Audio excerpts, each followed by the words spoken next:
আসসালামু আলাইকুম ওয়া রাহমাতুল্লাহি ওয়া বারাকাতুহু। নাহমাদুহু ওয়া নুসাল্লি আলা রাসূলিহিল কারীম। আম্মা বা'দ। সম্মানিত দিনী ভাই এবং বোনেরা, আল্লাহ রাসূল সাল্লাল্লাহু আলাইহি ওয়াসাল্লাম এবং সাহাবারা রমাদানুল মুবারক আসার 2 মাস আগ থেকেই কবে রমাদান মাস আসবে এজন্য ব্যাকুলতা প্রকাশ করতেন, উদ্গ্রীব হয়ে থাকতেন যে আমরা রমাদান পাবো কিনা, কখন রমাদান আসছে। এবং ওনারা পড়তেন আল্লাহুম্মা বারিক লানা ফি রজব ওয়া শাবান ওয়া বাল্লিগনা রমাদান। অর্থাৎ হে আল্লাহ, আপনি রজব এবং শাবান মাসে আমাদের বরকত দিন এবং রমাদান পর্যন্ত আপনি আমাদেরকে পৌঁছে দিন। আমাদের সালাফরা রমাদান আসার 6 মাস আগ থেকে, অর্থাৎ একটা বছরের 6 মাস ওনারা অপেক্ষা করতেন কবে রমাদান আসবে, উদ্গ্রীব হয়ে থাকতেন, ব্যাকুলতা প্রকাশ করতেন। আবার রমাদান মাস চলে যাওয়ার পরে বছরের বাকি 6টি মাস এ রমাদানে ওনারা যে সমস্ত ইবাদত করেছেন সেগুলো আল্লাহ তাআলা কবুল করলো কিনা এ নিয়ে পেরেশানিতে থাকতেন। বাকি 6 মাস দোয়া করতেন যে আল্লাহ, রমাদানে যে সমস্ত ইবাদত আমরা করেছি এগুলোকে তুমি কবুল করে নাও।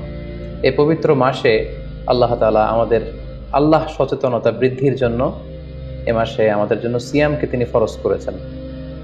আল্লাহ তাআলা ইরশাদ করছেন, ইয়া আইয়ুহাল্লাযীনা আমানু কুতিবা আলাইকুমুস সিয়াম কামা কুতিবা আলাল্লাযীনা মিন ক্বাবলিকুম লাআল্লাকুম তাত্তাকুন। অর্থাৎ ওহে বিশ্বাসীরা, সিয়ামকে রমাদান মাসে তোমাদের জন্য অবধারিত করা হয়েছে, যেমনিভাবে তোমাদের পূর্ববর্তীদের উপরও এই সিয়ামকে অবধারিত করা হয়েছিল, যাতে করে তোমরা আল্লাহ সচেতন হতে পারো। এই আয়াত থেকে বোঝা গেল এই পুরো রমাদানুল মুবারকে যে আমরা সিয়াম উদযাপন করি বা সিয়াম পালন করি, এই সিয়াম বা রোজা পালনের মূল উদ্দেশ্য বা প্রাইম অবজেক্টিভ হচ্ছে আল্লাহ সচেতন হওয়া। এই সিয়াম আমাদেরকে আল্লাহ সচেতন বানায়।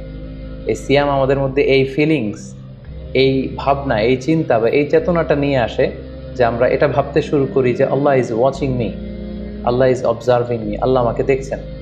এই চিন্তাটাকে, এই সেন্সটাকে, এই ফিলিংটাকে ডেভেলপ করার জন্যই আল্লাহ তাআলা এই মাসে সিয়ামকে আমাদের উপর ফরজ করেছেন। এবং সেটাই আল্লাহ এই আয়াতের শেষাংশে বলছেন, লাআল্লাকুম তাত্তাকুন, যাতে করে তোমরা আল্লাহ সচেতন হতে পারো, যাতে করে তোমরা গড কনসিয়াস হতে পারো। আমরা যখন সিয়াম পালন করি আমরা তখন ক্ষুধার্ত, আমরা তৃষ্ণার্ত। ঘরের ভেতরে আমরা চাইলে, কেউ নেই, কেউ আমাকে দেখছে না, আমি চাইলেই খেয়ে ফেলতে পারি, আমি চাইলেই কিন্তু পান করে আমার তৃষ্ণা মেটাতে পারি, কিন্তু আমি খাচ্ছিও না, পানও করছি না। কারণ আমি এটা ফিল করি যে কেউ দেখে না কিন্তু আল্লাহ দেখে। পৃথিবীর কেউ আমাকে দেখছে না। দরজা বন্ধ করে, জানালা বন্ধ করে, ফ্রিজ থেকে ঠান্ডা পানি বের করে, শরবত বের করে আমি কিন্তু ঘরের ভেতরে যখন একা একা থাকি আমি খেয়ে আমার তৃষ্ণা নিবারণ করতে পারি। কিন্তু এটা আমরা কেউই করি না, কারণ আমরা ফিল করি যে পৃথিবীর কেউ যদি নাও দেখে, আল্লাহ সুবহানাহু ওয়া তাআলার চোখে কিন্তু আমরা ফাঁকি দিতে পারছি না। হি ইজ ওয়াচিং মি, তিনি আমাদেরকে দেখছেন। তাহলে সম্মানিত দিনী ভাই এবং বোনেরা, এই সিয়াম আমাদের মধ্যে আল্লাহ কনসিয়াসনেস, আল্লাহ সচেতনতা এটা ডেভেলপ করে। পাশাপাশি সিয়ামের মাধ্যমে আমরা আমাদের প্রবৃত্তির উপর নিয়ন্ত্রণ অর্জন করি।